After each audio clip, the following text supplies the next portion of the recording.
And we are live from the heartland, wall to wall, treetop tall, coast to coast, border to border. Welcome to the Christian Whistleblower channel, also the home of the Unindoctrinator podcast. I'm Jeffrey Daugherty. So glad to have you here tonight. The Serpents of Eden. What really happened? I hope you saw the show earlier today with Landon Bridges, kind of a primer on TikTok, and it'll make you feel good about the youths of America. If you watch that show, it was very fun. It was very cool.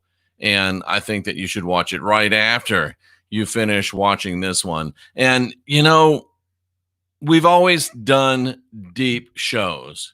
We've always done shows that are really powerful, shows that are really amazing, and yet they just keep getting deeper. They keep getting better.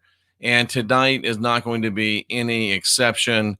So let's jump right into the Serpents of Eden. What really happened? We try to respect your time. We don't sit here and do a bunch of small talk just to have people come into the chat room. No, we are going to respect your time. We're going to jump right into the Serpents of Eden, ladies and gentlemen, boys and girls, cousins of all ages. What really happened? Now, those of you that know my background. Those of you that don't know my background, I spent 20 years as a licensed minister. I have a Bible college degree. I have over 100,000 hours of study in the biblical scriptures. And I also have on my wrist a plenteous amount of the Mystech bracelets. Why do I do it? Because I think they look cool. Yeah, I do think they look cool. But they put my blood in a healthy condition as proven by our blood test. They put my subtle body, which we'll talk about tonight, in good condition as proven by Carillion photography. And they put my cells in harmony instead of chaos. And, ladies and gentlemen, they protect me against EMFs, electromagnetic frequencies, as proven on our jeffreydaugherty.com website. So if you want to get these bracelets and look cool and have fun and feel sexy, you should get some of those. Go to jeffreydaugherty.com, click on the Mystech logo or the tab, and we'll hook you up with a 20% off. So I've done a lot of study, and sometimes I still surprise myself. And this is one of those times. I've been working on this most of the day. And literally, somebody said I was fashionably late. I was literally working, adding a note, changing a little bit on the slides, because it's just that good. It's just that powerful. It's just that strong. And we are here to bring this to you tonight. And we're ready to rock and roll. Both Tracy. So here we go. And again, I have to repeat this because unfortunately, for some reason, people don't watch all my stuff all the time, and they have questions, and some of the questions are legit. And one of them is, if you think the Bible's not true, then why do you use it? Because the Bible is written to make sure that we don't escape this fear and guilt, blood, magic, control matrix. But because of natural law, the Bible also has to contain the keys for our escape. So we read it knowing that they're trying to get us. That's why most of you shouldn't read it. Most of you shouldn't read the Bible. But when you get to a certain level, you can read it and you can understand that most of it's trying to keep you trapped, and you can see the keys and use those keys to set yourself free and use those keys to set others free. That's what unindoctrinate yourself really means, to set yourself free so you can turn around and set others free. So let's look at this verse in Genesis chapter 3, verse number 1. It says the serpent was more subtle than any beast of the field. And it's vital to know, ladies and gentlemen, well, let's just start. Let's just jump right in. It is vital to know that this is the majestic serpent of Genesis 1:21. And some of you are saying, what is this guy talking about? Stay with me. This is deep stuff, ladies and gentlemen. Subtle is Hebrew. It means crafty. It means shrewd. It means cunning. But it's also, according to this whole hide it from you encoding of the Hebrew scriptures, it's also a play on the English word subtle, as in subtle body. And we'll get into that. And that's a key to understanding what actually happened in the Garden of Eden, folks. And you've never heard this. This is going to blow your mind. And it's really going to be amazing for you. So do stay with me. You're going to like it. And I've been so busy, I didn't even pull up a Bible Hub tab, which we're going to need, but have no fear. It is pulled up. And here we go, folks. We're ready to go. So we use Bible Hub. I don't get paid for them. I'm not advertising them. Please don't tell them I use them, or they'll cut off my access, because I don't think they ever imagined it being used in quite this way. So here we do, and I want you to notice we don't do like these other channels, mention a scripture and then just go off and say what we want to say. And by the way, if the Beanie Boy should come into the chat tonight, don't just delete his comments. I haven't blocked his comments, which says something about me when I'm thoroughly blocked on his, but we don't shut people down. And it might bring some levity to the chat room. And if I miss one, feel free, great moderators, to let me know. So let's look at this. Genesis chapter 3, verse number 1. The subtle was more serpent. No, that's not right. The serpent was more subtle than any beast of the field. So let's look at this and let's just see what these things mean. What do these words actually mean? You mean he's actually going to go into the words? Yes, he is. Now, the serpent, what's the serpent? He's the Nakash. He's the Nakash, the serpent. And it's important to remember, as we talked about at the open, that this is the same Nakash. This is the same majestic serpent from Genesis 1, I think it's 21. Yeah. And God created the great whales. No, Jeff, that says whales. Well, if you have actually been here and known what we're doing here, you'll notice it is, again, oh, this is the Tanin, Nakash, both words for serpents. You're going to have to just take my word for it at this point. Stay with me. See if I'm right. See if I'm wrong. But Tanin means serpent. And Nakash, see, I didn't see that one coming. I don't usually do that. I always do this cold, and I'm very rarely wrong. And I'm not even sure that I'm wrong here. I just got something that I didn't expect, and that's okay. So let's look at Nakash again. What is Nakash? And let's make sure that we're talking about serpent. And it did say serpent, but let's look at it again. Genesis chapter 3. And it's interesting that there'd be two words for serpent, isn't it? Isn't it? Now, the serpent, the Nakash. Why is there more than one word for serpent? That's really, really interesting. Nakash is a serpent. And yet, ladies and gentlemen, if we go to Genesis chapter 1, and I'm just, just old home week, we're just kind of thinking out loud. And if Nakash is a serpent, then why in the world is Tanin also a serpent? That's really, really interesting. Really interesting. So anyway, there's more than one word used for serpent in the Bible. That's not really our point tonight, but that's very, very interesting to know and very, very interesting to note. So the serpent, the majestic serpent created before men, at least 5 verses before, who knows how many years it was, the serpent was created before man. And think about this. The serpent was more crafty, more subtle is the word. Crafty, shrewd, sensible, prudent. That's very important for life on planet Earth, because planet Earth throws a lot of curveballs at you. So this majestic serpent was crafty, shrewd, and sensible. And he was more so than any of the other beasts. And what does beast mean? Beast means any living thing. So don't get too ethnocentric and think that you're not a beast. You really are. Any living thing. Now, this rat bastard didn't make anything, but he was just taking credit for it. So this serpent, ladies and gentlemen, this this upright, majestic serpent, this humanoid reptilian being, and I've proven this before on this channel. I got books about it. There's videos here. I don't have time to reteach everything that we teach. But this upright serpent, this majestic serpent, he was subtle. He was crafty. He was shrewd. He was cunning.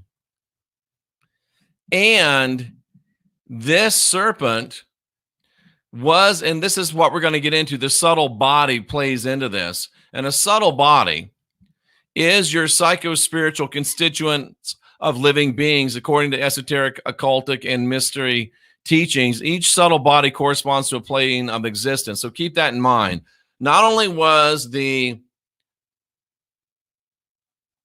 serpent subtle, crafty, wise, shrewd, but he was being crafty, wise, and shrewd in the use of his subtle body. More on this later. So just keep it in mind. Just a little bit of a teaser there for you.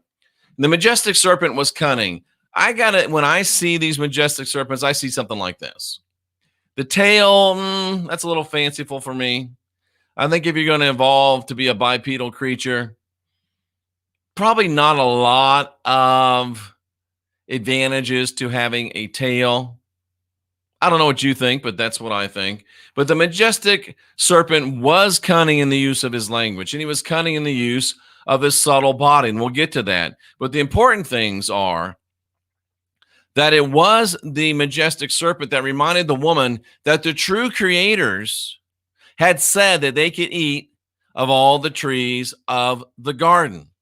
Remember that. The true creator said you can eat from any of the trees in the garden. You can eat from all of the trees in the garden. There was no prohibition made for any restrictions from any of the trees at all. And if you don't believe me, that's all right. I'll show you. We'll take a look at it, and you can see that there was no restriction from the original creators.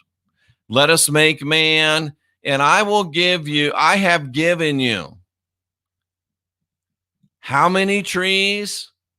I've given you every herb-bearing seed, and I've given you every tree. How many trees were given to man to eat from?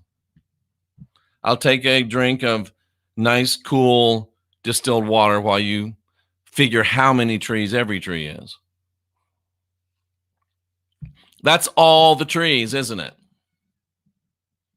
And the majestic serpent pointed that out to the woman, if we believe the story. And I think it's probably, more of an analogy, but that's, don't let that mess you up. So the serpent said to her, the majestic serpent said, look, he reminded her, the original creator said that you could eat from every single tree that was in the garden. And then he did a very, very powerful thing communication-wise. He did a very, very powerful thing teaching-wise. He wasn't just trying to sell her a bill of goods. He wasn't trying to sell her a proverbial pig in a poke. He was trying to help her. Jeff, how do you know? That's not what we're told. Everybody knows that the serpent was deceiving the woman. Remember what we know? When everybody knows, we know something's wrong. And what the serpent did was not only did he correctly remind her, hey, remember, the true creator said you can eat any tree of the garden. And then he led her to realize and speak with her own mouth that it was the rat bastard that had placed the restrictions on what they could and could not eat. He didn't just tell her, oh, the rat bastard put the restrictions on you. He let her realize it for herself. That's powerful communication. And that's not telling somebody, that's helping somebody. And this is just one of the ways that we know that this serpent, this majestic serpent, was really trying to help her. Because he said, remember, didn't the true God say, eat of every tree of the garden? And you can see her thinking and pondering, you're right. I remember they said we can eat of any tree of the garden, but then it was this other guy that said, don't eat it, don't touch it. And he allowed her to realize, whoa, something's not right here. He allowed her to realize that she was not being told the truth. The majestic serpent did what I'm trying to do. It's easy to convince you that you've been fooled. It's very hard. It's easy to fool you. It's very hard to convince you you've been fooled. And the majestic serpent was helping her to unindoctrinate herself. Because if he'd have told her, look, the real God said, eat anything you want. This puny rat bastard said, don't eat it. She would have got it, but she wouldn't have really got it. The light bulb wouldn't have gone off in her head. But the way he did it, he allowed her to come to and discover truth for herself. And that's really what I'm trying to do. And even as we speak, there's people making videos now. Jeffrey Daugherty admits that he teaches like the Serpent of Eden. But he allowed her herself to realize. He gently led her. He gently guided her. He used some NLP, and I'm a master practitioner of neuro-linguistic programming. Daugherty admits he's an NLP guy, and you can use it for good, and you can use it for not so good. And then the serpent said to her, listen, the reason why, I bet he probably said, why do you think that the original gods, the original creators said you can eat any of it, and this little guy that's here now says don't eat? Why do you think that would be, woman? And she probably said, wow, I don't know. Why do you think that would be, Mr. Majestic Serpent? And then it seems like he explained to her, he said, the way I see it, the real creators knew that eating of all the trees would allow you to have a balanced understanding and would allow you to see the reality of the world as it is, that there's imbalance and that there's balance in this world. I think in short, he told her, look, the reason why he didn't want you to eat from all the trees is because he didn't want you to see who he was. He didn't want you to see what he was. And just so you know that I'm not reading into the scriptures, I'm giving you the exact data that comes from the revelation. And again, the revelation is meant to fool us, but it's got just enough truth so we can save ourselves. And he said to her, he said, listen, let me see if I can give you a little bit more magnification on this. I'm already at 200. No, I can't do any that and blow it out. So he says to her, look,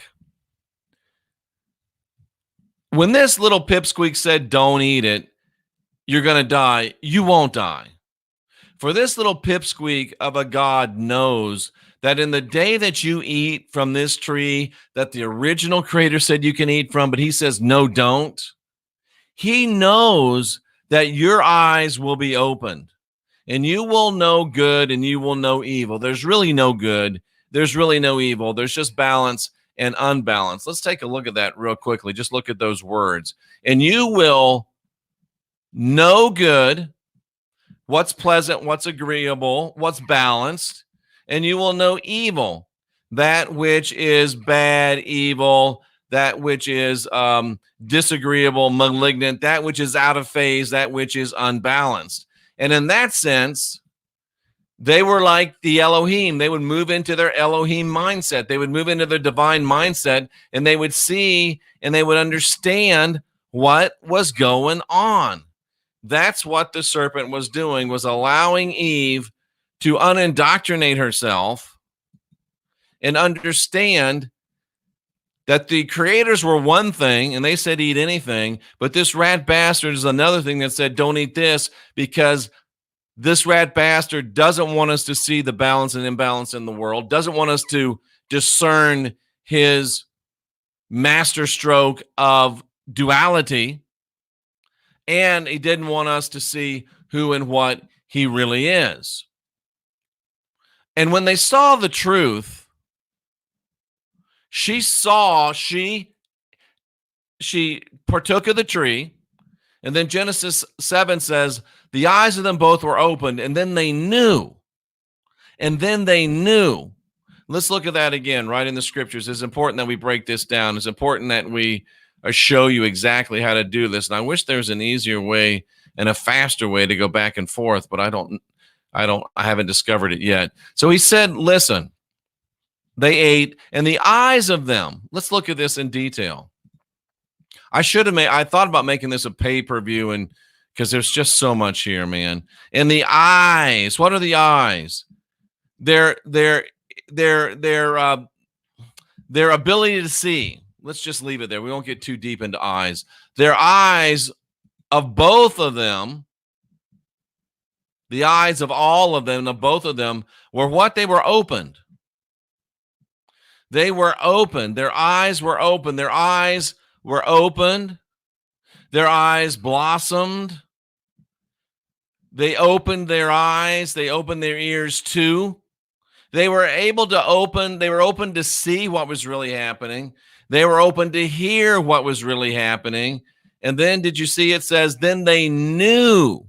What did they know? They knew, ladies and gentlemen. They knew. They came to know. They had a download. They had a breakthrough. They had a powerful revelation when they realized that the rat bastard was trying to limit them. They knew. They understood as the Elohim. They saw through the rat bastard. And this is so important. This is probably the most important thing that we'll talk about tonight. Tune into this. What's the first thing they saw? What's the first thing that they knew? The very first independent Elohim, like the very first thought, the very first connection to divinity, they knew one thing. What did they know? Boom. First and foremost, they knew that they were naked. Think of that. Of all the things they could realize, first, it was their first connection with divinity. The first great download from divinity, and it was, I'm naked. Why? Why was the first thing they realized that they were naked? What does the word in Hebrew mean? Will it give us any clues? They realized they were naked. They realized there must be some spiritual deep meaning. No, it means they were buck-ass naked. I grew up in the South. We call that buck-ass naked. They were naked. Naked as a jaybird, nothing on but their minds. They were naked. There's no spiritualizing it away. It just means buck-ass naked. It means nudity. It means you ain't got no clothes on. You're naked. But Jeff, that's not very spiritual. It's not very spiritual. And do you notice that word erom is almost the word eros, which is sexual?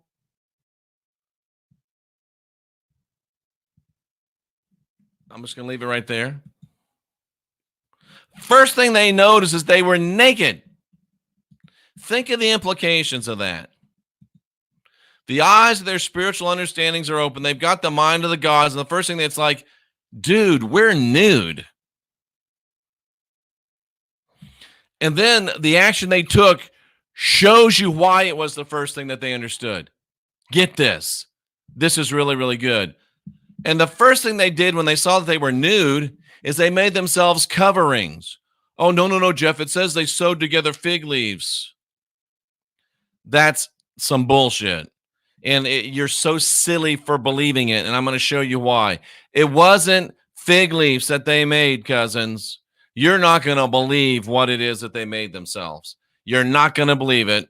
Even after I show it to you, you won't believe it. And you will not believe it because you don't want to believe the implications of it. What did they do? They saw they're naked. They realized something was terribly wrong. And they sewed together themselves fig leaves. See, Jeff, it says right there, you got to learn when you're being lied to.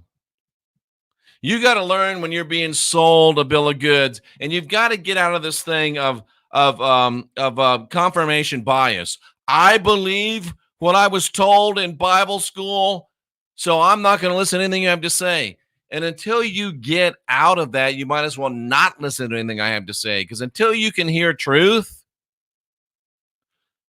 then you can't hear truth. This is why it's easier to fool you and hard to convince you that you've been fooled. Because it says right there, they sewed together fig leaves.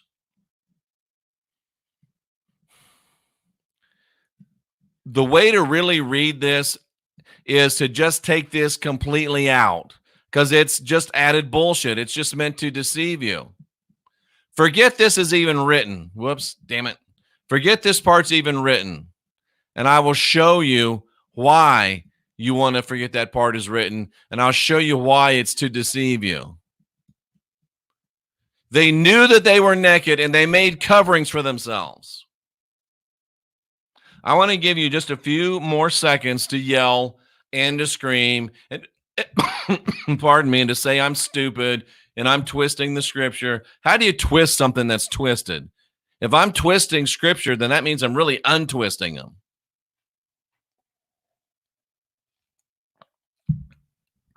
You ready, dummies? Oh, I can't wait to show you this. What does the word coverings mean? Watch this shit. What does coverings mean? Belts, girdles, okay. Check that shit out. Armor. Armor. They made themselves armor, and they made themselves belts to put weapons in. It's what the Hebrew words say. They made themselves armor. And they made themselves a shagar, a belt that they could gird up. Oh, you don't believe that it's for weaponry? Oh, I so love turning something on a Christian bitch. I'd love it. Watch this shit. Watch this. I am fired up. I am so fired up. It's not armor. You're a liar. You're a liar. And I'm going to show you from your own damn book, bitches, that it's armor.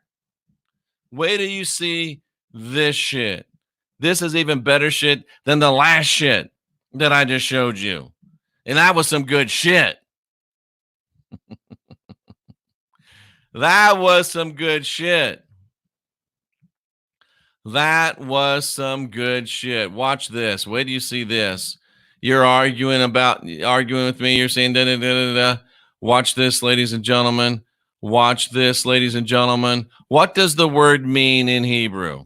Remember, it says, get you some armor. It means they made themselves armor. And obviously, you can't make armor out of fig leaves. So, you know I'm right about the thing. It's not fig leaves. You can't make armor out of fig leaves. So, they made themselves some armor. And they made themselves a girdle or a belt to put some weapons in. It means to gird on, to gird oneself. You ready for this, bitches? It means to gird oneself. Jeff, there's no proof at all that means armor. Oh, I love doing this. I love doing this stuff right here. Put on the whole armor of God. How do you put on the whole armor of God? Well, part of it is girding up your loins. Oh, well, what did that say? Oh, gird up. What did that say? Gird up. What did that say? Gird up. What's that talking about? Armor. What's that talking about? armor. Don't try this shit at home. You ain't as good as me. I'm the best in the world at what I do. I am le champion, apologies to Chris Jericho, of biblical interpretation. I've been doing this shit for longer than you've been alive.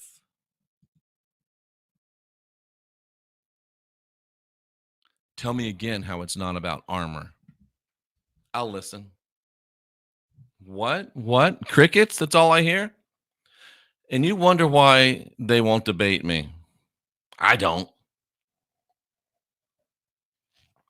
I don't wonder for a half a second why they won't debate me. I know. So, Jeff, what's the point? You're right. We get it. What's the point? The point's not that I'm right. The point is that the first thought they had was, oh shit, we're naked. And then they realized and knew why they were naked. And they said, we need to make ourselves some damn armor, and we need to make ourselves some belts so we can put some weapons in there and some swords. Because the fact that they were naked meant something was being done to them that they knew wasn't right. What was it? What was it? You know exactly what it was. You know exactly what was going on. You just don't want to admit it. You, Mr. Christian, who stumbled in here not knowing where this was or where you are, you know exactly what was going on. Your spirit's screaming out within you what was going on. Miss Christian that stumbled in here thinking you were going to hear something about Jebus or Yeshua. You know it's screaming out in your mind, and everything within you is saying, no, no, no. But your spirit, that still small voice, that little bit of you that hasn't died yet is saying, this guy's right. Follow the plain train of inescapable logic. Follow the plain train of inescapable logic. Their understanding is opened. They gain divine understanding. And then they knew. We've showed you all of this from the Hebrew text. They knew that something was wrong, and not only wrong, but very, very wrong. And the essence of what was very, very wrong was that they were naked, that they were nude. And in response to being naked and nude, knowing that what was wrong and very wrong, now understanding that it was and what it was, they fashioned themselves weapons and they put on armor.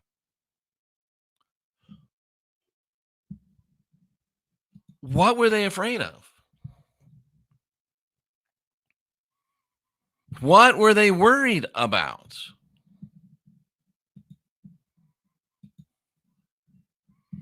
Why don't we let the text answer that for us? And they heard the voice of the rat bastard. He was walking in the garden. And upon hearing his voice, Adam and Eve hid themselves from the rat bastard amongst the trees of the garden. And think about which trees they probably hid behind. And the rat bastard called out, where are you guys? Daddy's home. Where are you?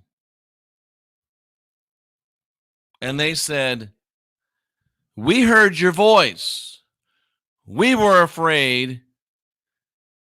We now know we're naked and what that means and what you've been doing. So we hid ourselves because we didn't want it to happen again. Riddle me this, ladies and gentlemen. You get your eyes opened. You see your ass is buck naked. You remember why your ass is buck naked. You make some damn armor for your buck naked ass. Then you hear the dude that wanted you buck naked coming around and you run and hide. Why?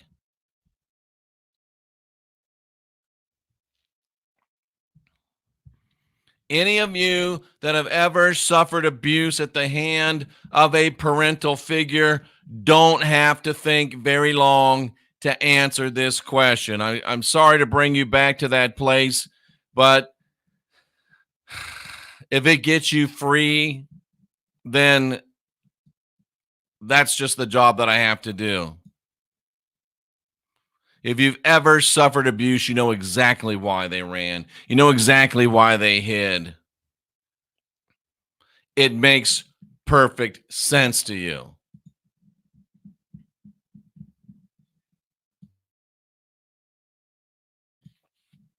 Adam and his wife hid from the presence of the rat bastard. They hid amongst the trees in the garden, and I love this because they're taking control. Remember, they're in their Elohim minds now. They're not afraid anymore. They're not hiding under their covers. They're not ashamed. They know it's not their fault. And they've hidden amongst the trees of the garden. Guess which damn trees they were behind? They heard him coming. And remember, they had their armor. They had their weapons. And he's looking for them. And I believe, and again, this is, of course, metaphorical. It's a story teaching us a truth. The rat bastard's wandering around. And he gets up, sees the tree of knowledge of good and evil, sees the tree of life, and out from behind the tree of knowledge steps the man, girded up with armor, with a belt, with a weapon at his side. And out from behind the other tree, forget which one I said, tree of life, comes the woman, girded up with armor, with a weapon on her side. Yeah, they were hiding, but they weren't really hiding. They were delivering a message. The message was, rat bastard, we've had enough of your sexual abuse. We now know what you were doing to us, and we now know how wrong it is, and it is over.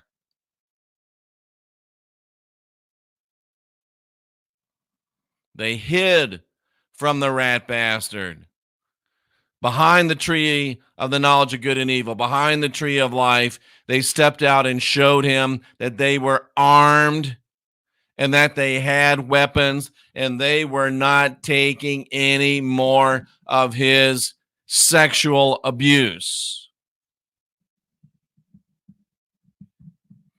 This is what the text says, ladies and gentlemen, whether you like it or not. And then what did the rat bastard do? He did what all abusers will do. He blamed somebody else. Rat bastard, who told you that you were naked? Who told you that our secret little game was wrong? Adam. She did. Rat bastard. What have you done, you little bitch? She's like, don't even. The serpent busted you out, rat bastard.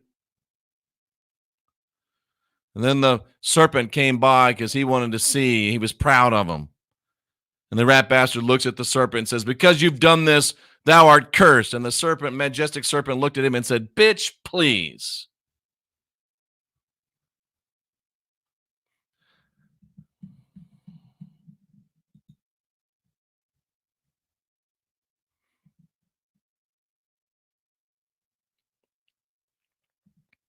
Upon thy belly shalt thou go. Dust shalt thou eat all the days of your life. Sounds like the rat bastard really put it to the majestic serpent, doesn't it? Let's look in the original Hebrew and see what he really said to him. Let's look at Hebrews chapter 3, verse number 14, where these words were said, and let's break it down. Let me get over there first. Save you all some vertigo from having to watch me fly through these screens.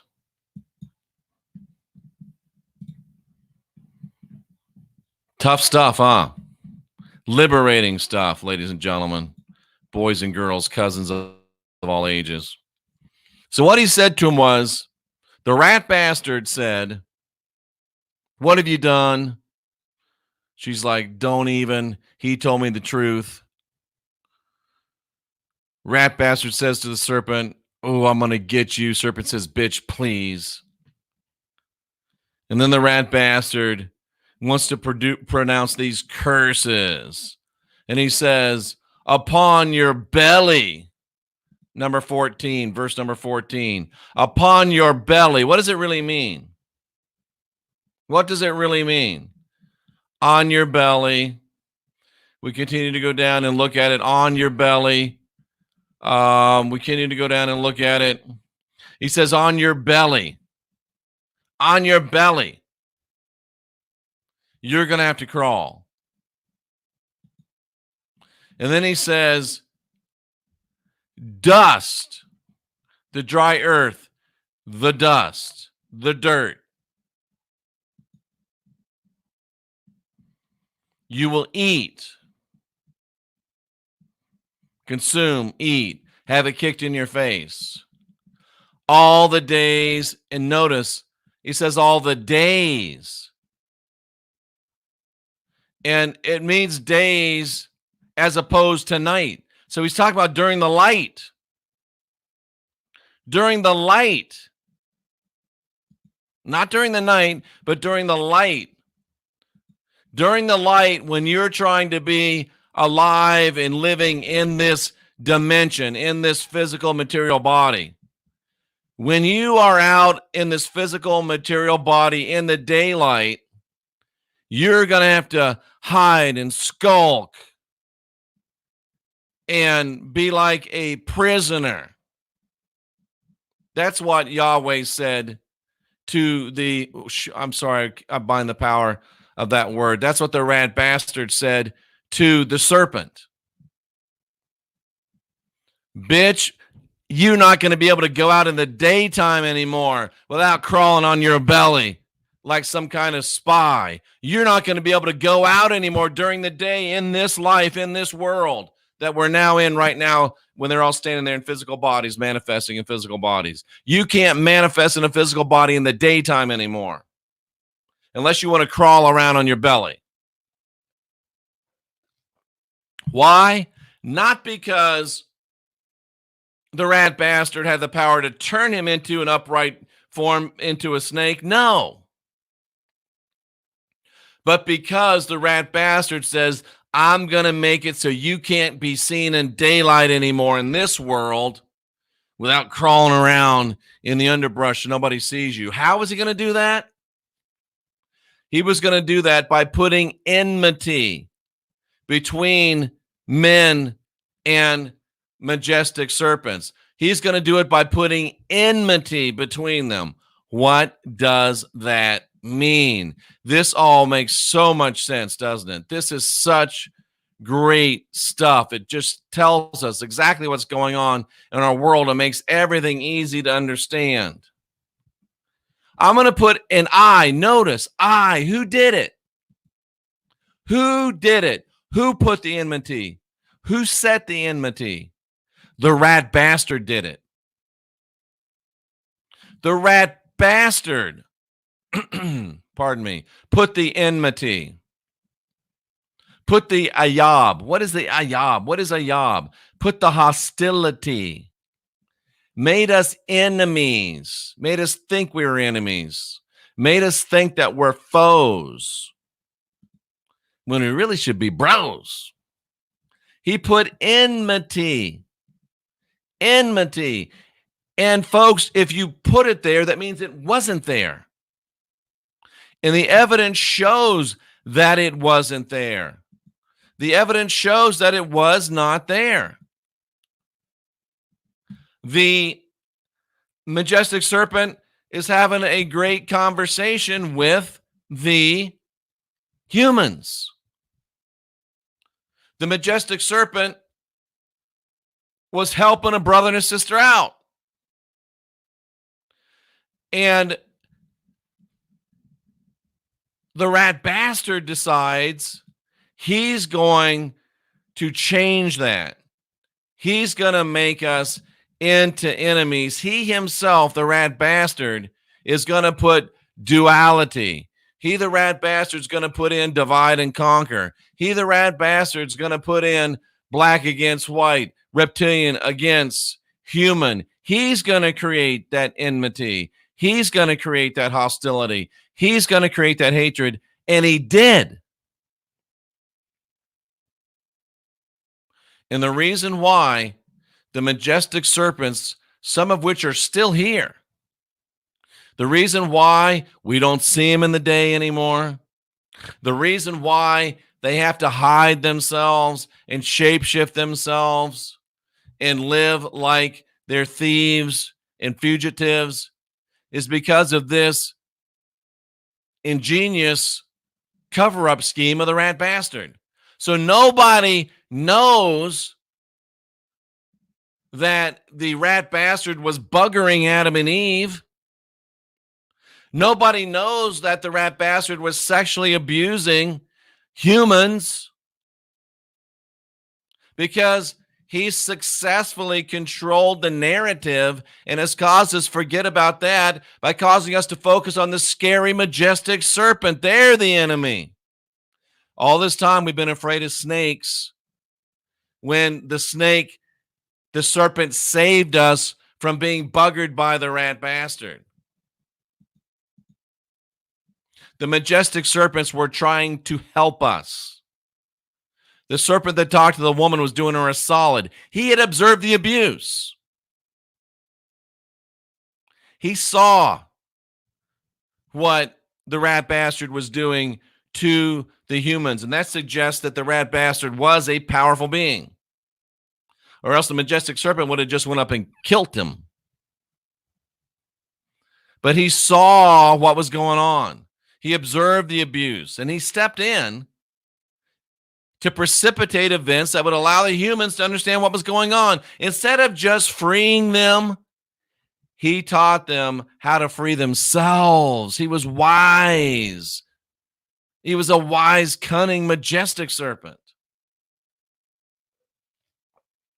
So that means, folks, that at the writing of this text, there was at least one honorable, majestic serpent. And logic suggests that there were multiple majestic serpents that are honorable. And logic further suggests that today on this planet, there are still multiple majestic serpents.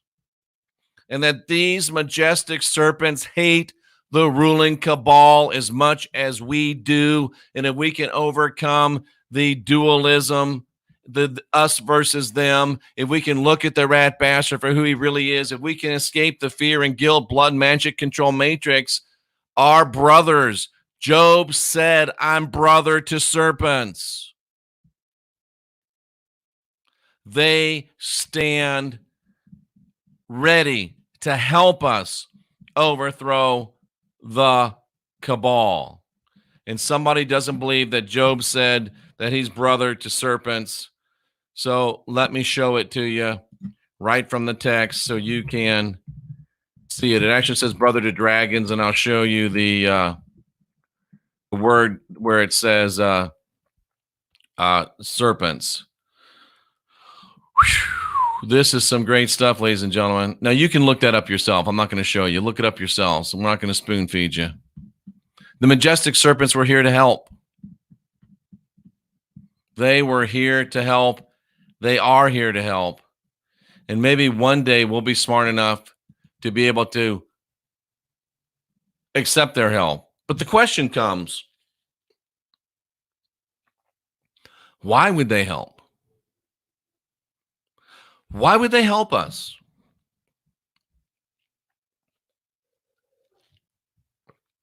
Well, all my years of biblical research and my familiarization with the plain text, it's combined to convince me that the majestic serpents reached out to put an end to this horrible abuse because this horrible abuse was being perpetrated by one of their own.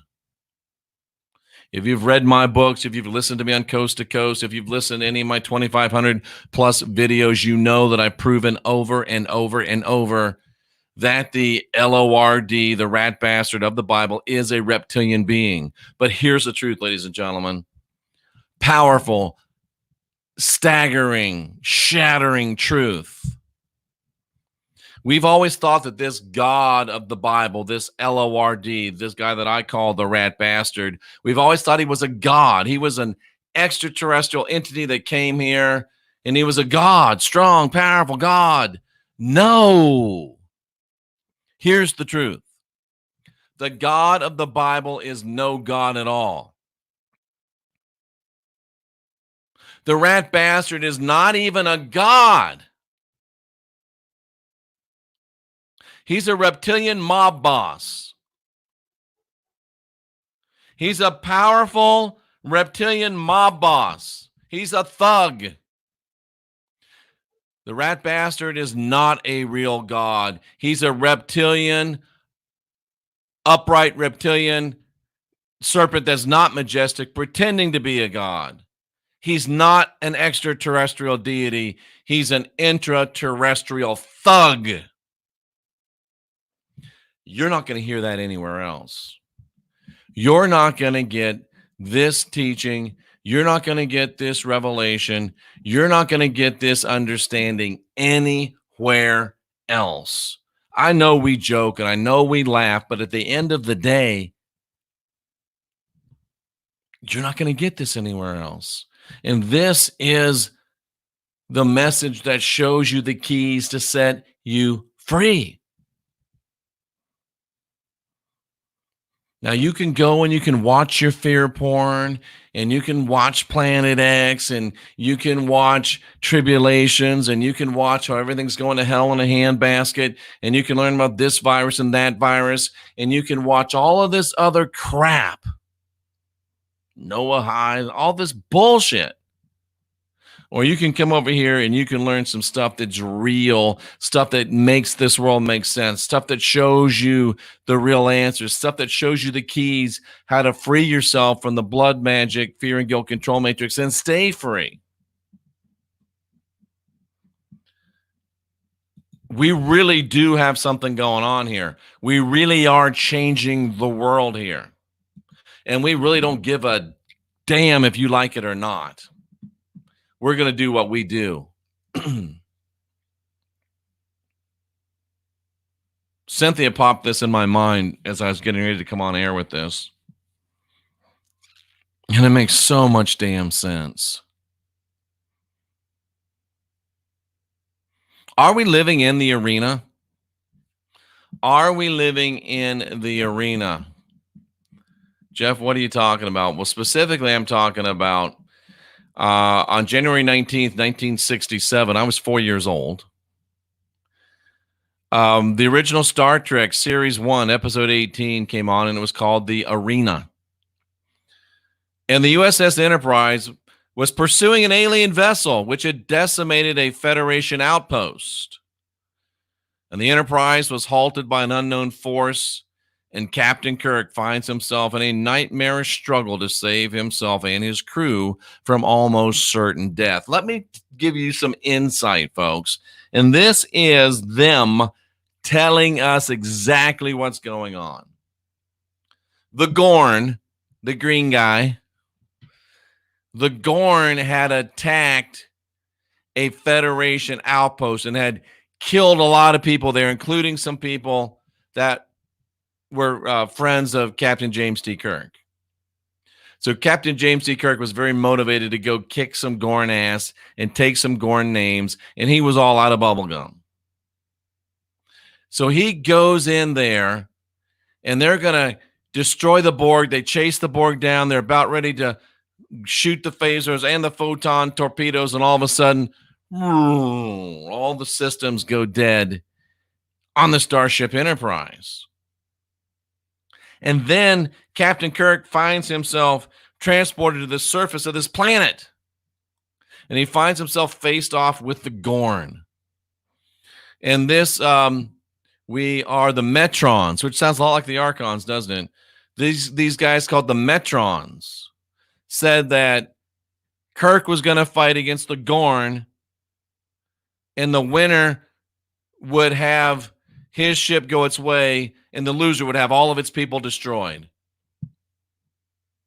Can't you see what's happening?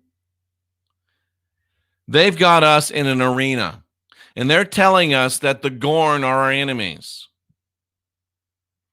And we're Captain Kirk, and we've got to fight against the Gorn because they're our enemies, and if we don't kill the Gorn, then we're going to get killed. But as Captain Kirk was fighting, interacting, they got these little spiffy communicator things. He talks back and forth with the Gorn. He finds out that nobody knew about the Gorn. It was a species no one had ever seen before. They were in a sector of space that they'd never gone to before. And it turns out that the outpost that the Federation had started was started in Gorn territory. And by starting that base in that planet of Gorns, they killed a bunch of baby Gorn eggs, even. So the Gorn were just defending their territory because guess what? The rat bastard Metrons told the Gorn, these humans are bad. They're invading your space. They've killed your eggs. Well, we can't let that happen. The humans, they got to go. And then the rat bastard Metrons told the humans, the Gorn, they destroyed your outpost. Your buddy was there. Captain Kirk, I've got to do something. So they're fighting. And then Kirk finds out, oh shit, we were invading their space. Maybe we were wrong.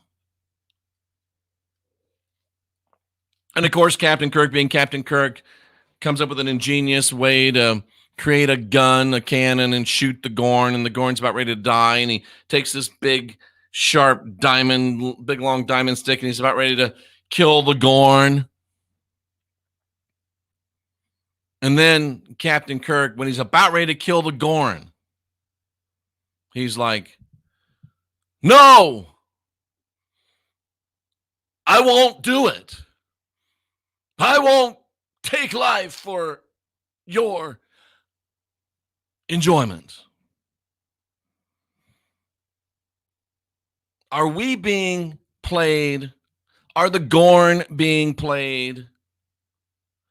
Is the rat bastard painting us as natural enemies? And are they doing so to hide the fact that we're natural allies against their dark cause? And footnote, the Gorns later joined the Federation. Now, I know it's not real, but I know that they like to tell us real shit in stories like this.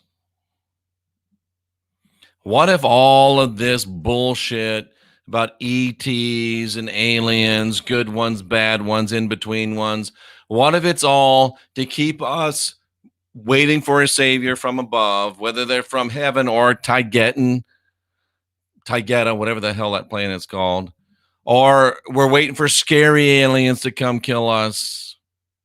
And if we ever do find out that it's not aliens, but the reptilians are right here, and we want to kill them, but we could really get together and take this world back, it makes perfect sense. It makes perfect sense. This is a beautiful, powerful, enlightening, inspiring, and liberating message, ladies and gentlemen. And it's a lot better than the bullshit that we're getting sold by the pushers of ET porn and fear porn. But I won't get on that because I don't want to get my blood pressure up. Wow, I rambled on for almost an hour. I'm sorry. I guess I can't really be sorry, but let's head into the chat room and see what you folks have to say. Stephanie says, wow, the deceit. Absolutely. Carmen says to love the serpents. Well, I don't know if we have to love them all because there's still probably some of them. I mean, do you love every human you meet? No. There's some terrible humans. There really are. And there's some wonderful humans. So we still have to use discernment. But I get your point, Carmen, and I love your attitude. Who did it, though? What L put the enmity between the serpent and the man? Freedom grower. Freedom grower. Oh, facepalm. It wasn't an L. We just said it wasn't an L. We just proved it wasn't an L. It wasn't an L. It wasn't somebody from out there. It was somebody from right here. It was just a rogue, majestic serpent crime boss. A rogue, majestic crime boss put the enmity. Wasn't a god. Wasn't a god. We are wise as serpents. That's another thing hidden in the scripture. Another key that's hidden in the book that's meant to enslave you. Be wise as serpents. Use their cunning. Use their wisdom. That's what we did to find out that we were being. And do you realize that Christians are still screwing? Protestants and Catholics are still screwing kids today, still sacrificing kids today, and they were doing it from the beginning, the very beginning. Why do they do it? Not because there's a few bad priests, but because it's headed by a shitty little crime lord thug that's pretending to be a god, and he's really a kitty bugger. That's all he is. Be wise as serpents. Rat bastards people are the cabal. They're at least part of the cabal. And we're trying to get a time lined up for Nigel to come on and talk about the coronavirus a little bit from China. And again, be gentle as doves, as Shar says. There's both. That's why we're a hybrid, reptilian and human. We got the best of both worlds, and we need to use it. Thank you, 2T. I appreciate this. Jay Banks, how the hell you known this stuff since you was a kid? That is one smart brother right there. I bet a lot of others did too, till it was beat out of them with silence and disapproval. Salute to Jay Banks. I didn't know all this when I was a kid, and that's all right. I'm man enough to admit it. I learn new stuff every day. There's good and bad on both sides. Abso-damn-lutely. We are conditioned to ignore our inner knowing, says the lovely Cynthia, and she's exactly right. I am closer today than ever to believing that our president, Donald Trump, might be a benevolent, majestic serpent. And who better to, and you can draw an analogy between that first majestic serpent that saw them buggering us and Donald Trump coming in and saying enough is enough. Who better to help take down a cabal run by serpents than a benevolent serpent himself? The rat bastard's never been a god. Exactly right. Maybe their race consciousness for God as well, and now some are being awakened. Absolutely. If humans are being awakened, so are our brothers, the majestic serpents. No doubt about it. No doubt about it. No doubt about it. No doubt about it. What else? Let's see what else we got going on here. I know we got a lot of good stuff in here. And if you can stay, that's, if you can't stay, we understand, but I feel like I owe it to you. They're here to help. Not evil, benevolent. The rat bastard's evil. Again, Steffers, Jay, I love your attitude, but we still have to be shrewd. We can't just go hugging every majestic serpent because some of them bitches are bad. Just like they can't come hug every human because some of us bitches are bad. We just have to use caution, listen to our blink, and work with those that want to work with us and leave the others the hell alone. Not much has changed because of what's happening to the human children. You're right, Laura. Exactly right. And note, folks, it's not just wicked, majestic serpents that are abusing children. It's wicked humans that are too. The Devil's Playground says it's pure gold. Thank you so much, Nigel. I really appreciate that. Jeff's hot tonight. I'm hot every night and every day. Oh, my. They do kill the dreamers, Jay Banks. Well stated. Well stated. Thanks for your knowledge and insight. Thank you, Karen. I won't say it, even though I want to say it every time. That, again, it's not to agree to disagree. Some of them are probably not good because That's just whenever you get a group of people, you're going to have some good people and you're going to have some bad people. We go deep, homeboy, says J Dog MC, obviously a listener to Sam Triple E's Tinfoil Hat podcast. I love it very, very much. And I'll be back on there soon. It's got Sam says, come on with something, but I don't want to just go on Tinfoil Hat with just anything. I want to have something good. I want to have something strong. I want something that, because usually I'm on there, Sam can't even keep his ass on the chair. He's like, what? No way. Oh man, that's what I want. I got to have something like that to bring to Sam. I just can't bring anything to Sam. And this might be it. This is some good shit right here, ladies and gentlemen. This is some good shit right here, ladies and gentlemen. What else we got here? They always show you because they have to, Stephanie. They have to. Do you think the gods of the Old and the New Testaments are the same? Well, again, it's a storybook, and it's good cop, bad cop, mainly. Remember, the gods weren't even gods. And no, I don't. In a word, no, I don't. Yeah, it was We Are the Metrons. And they look like, and it's funny, they look like cross-dressers. They did. Is that playing into what we're being sold? Let me put this up here again. I want to show you that. The Arena Star Trek. Oh, this is some amazing stuff. Friday, we're going to have Crow 777 come talk to us about nuclear weapons. Where are they? Let me get a good picture. Here it was right here. I love this. I'll show you guys this. Remember, and I didn't remember the exact line, so don't count me off for that. But this is where Kirk, see, he's got the Gorn down. He shot him with his cannon. He's going to kill him. It wasn't a diamond. It was a piece of, what does that look like? Obsidian or something. And he's like, no, I won't do it. And he just says, I'm not going to do it. He shows mercy. Where's those Metrons? I want to show you those Metrons because they're disturbingly, look at that.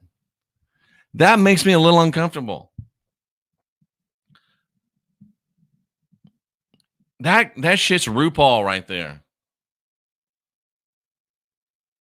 That makes me a little uncomfortable. But anyway,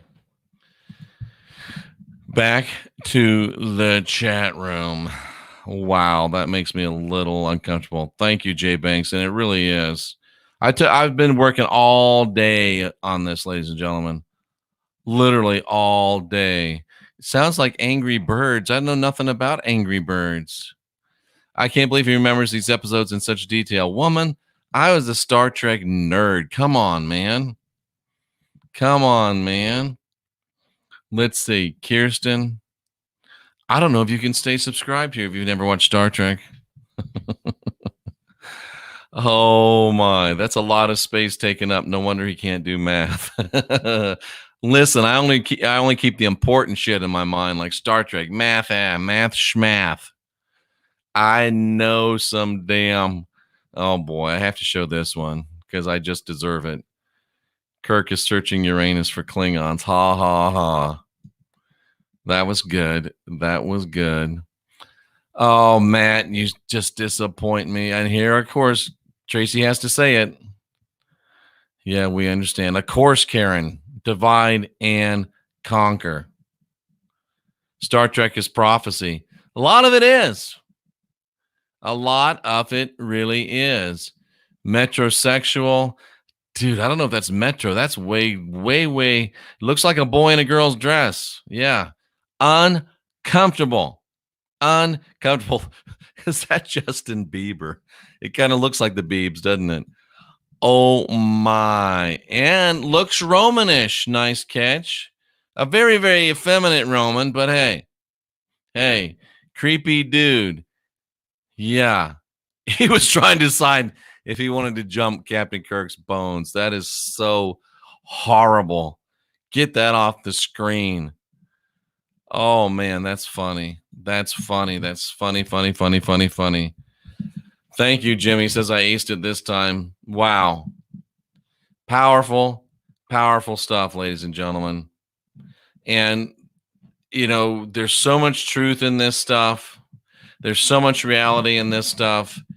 But the biggest truth, obviously, is that we don't have original sin. We've got the spark of divinity within.